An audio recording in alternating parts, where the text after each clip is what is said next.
Okay, so welcome back to our channel. Ngayon naman pag-usapan natin yung hydrostatic force on plane surfaces. So ito yung nakikita nyo sa HGE, yung may mga nakalubog na gate, diba? May triangular, rectangular, square, or circle, ganyan. So discuss natin, no, kung paano ba yung madaling approach dito, formulas, principles, ideas behind, kung ano yung nag-governing equation, principles, or yun nga, yung mga nabanggit natin. So, introan muna natin, okay? So, for example, this is your, let's say your gate, diba? Tapos, ayan, minsan, may circle, minsan may square, or rectangle, may triangle, meron ding trapezoid. So, depende sa trip nung magpapa-exam. Iba-iba yan. But, one thing's for sure, kung ano man ang kanyang shape, let this figure represent each and every shape, meron niyang tinatawag na center of gravity. Gawin na lang nating CG para madali. Okay? Which is gitnang-gitna. CG, center of gravity. Imagine nyo na lang straight, okay? For the sake of discussion na lang. So, ayan, meron din tayong height ng tubig. Okay? Tawagin natin siyang h-bar. So, itong h-bar na ito ay from the surface of water up into the center of gravity. Okay? Center of gravity. Also, meron din tayong tinatawag na x-bar. Yan. Okay. So, ibig sabihin, ang x-bar po natin ay from center of gravity to the upper point of the plane surface. Okay. So, yan yung distance na yun. Okay. Ano pa? Kung merong x-bar, edi syempre meron ding y-bar. Okay. Ito yung y-bar natin. So, y-bar is from center of gravity up until the surface. Y-bar. Okay?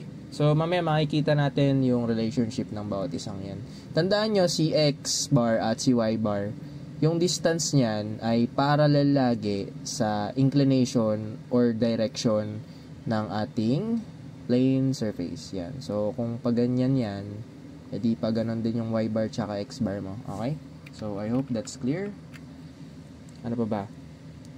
Meron din tayong center of pressure.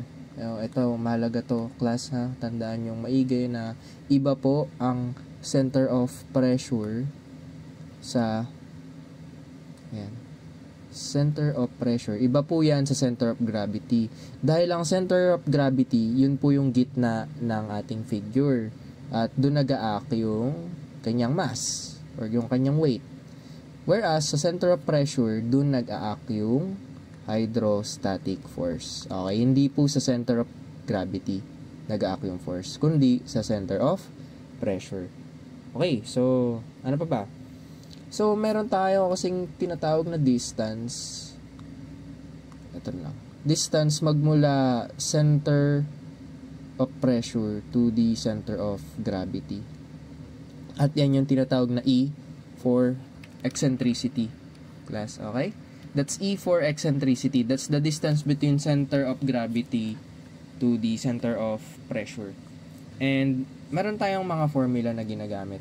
Una, dito muna tayo para sa yan yung hydrostatic force. Again, then siya nag-a-act sa center of pressure. So, anong formula ng ating hydrostatic force? So, para sa kanyang formula, simple lang, gamma h bar A. Okay? So, what is gamma? Di rho g. This is being the density of the liquid, yung given density niya. Or, pagdating naman dito sa G, yung 9.81 gravity. Okay? So, pagka merong given na specific gravity, S, multiply nyo lang yun dito. Okay? So, specific gravity, factor kasi siya para ma-determine yung type ng liquid na ginagamit natin. Kung oil ba yan, 0.8, seawater, 1.03, fresh water, 1.0. So, kumbaga, multiplier siya. imumultiply nyo lang dyan yung specific gravity. Kung given, okay? So, sige, lagay na lang natin dito siguro. S for specific gravity. Okay, so halimbawa, binigay nga yung seawater siya, hindi mo multiply mo lahat ng yan sa S, seawater, no? Lagay mo lang dito, yung specific gravity. Okay, so, next, ano pang pwede nating matutunan dito?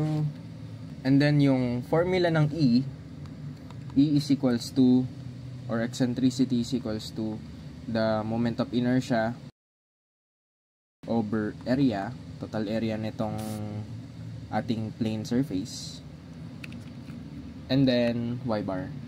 Okay, so meron pa ba tayong nakalimutan? I think that's good. So yun lang naman, no? Yan yung mga formulas and principles na kailangan nyo tandaan. So tandaan nyo lang yung x bar, halos yan din yung midspan ng ating plane surface. And then hydrostatic force is applied not at the center of gravity but on the center of pressure. And then usually kapag ka rectangular yung iyong given, yan yung pinakamadali. So let's say nandito yung center of gravity, nandito yung center of pressure. So basically parang ganito lang yan eh. 1/2 nung length yung center of gravity. Pero pagdating sa center of pressure, yung kabuuan ng center of, para sa center of pressure, yung kabuuan niyan is 2/3 naman. Okay, so ganun lang. Pero kung kailangan yung computin, like regular shape siya, ito yung mga formulas na gagamitin nyo. Okay? Dagdag ko lang pala, meron ding given na angle of inclination kasi nga naka-incline siya. 'Di ba? So let's just use this. Ayan. So, meron kang angle dito, theta. So, kung meron kang angle dyan na theta, kung ano man yung given dyan, siya rin yung given dito. Okay? Yan, yung angle dyan. Same lang yan. So, kung ito ay 60 degrees, 60 degrees din dito. Okay? Kasi magsisolve kayo itong h bar, x bar, y bar. Gagamitan niya ng SOHCAHTOA ng trigonometry. Okay? So, make sure na alam nyo rin yung mga basic principles nun para makapag-solve kayo ng hydrostatic force kasi sobrang basic lang nito. Madali lang talaga siya. Okay, thank you. That's it. And I hope may natutunan kayo. So, punta naman tayo sa ating mga examples. So, this is the first part of our video. Don't forget to like, subscribe, and hit that notification bell for more engineering and math tutorials.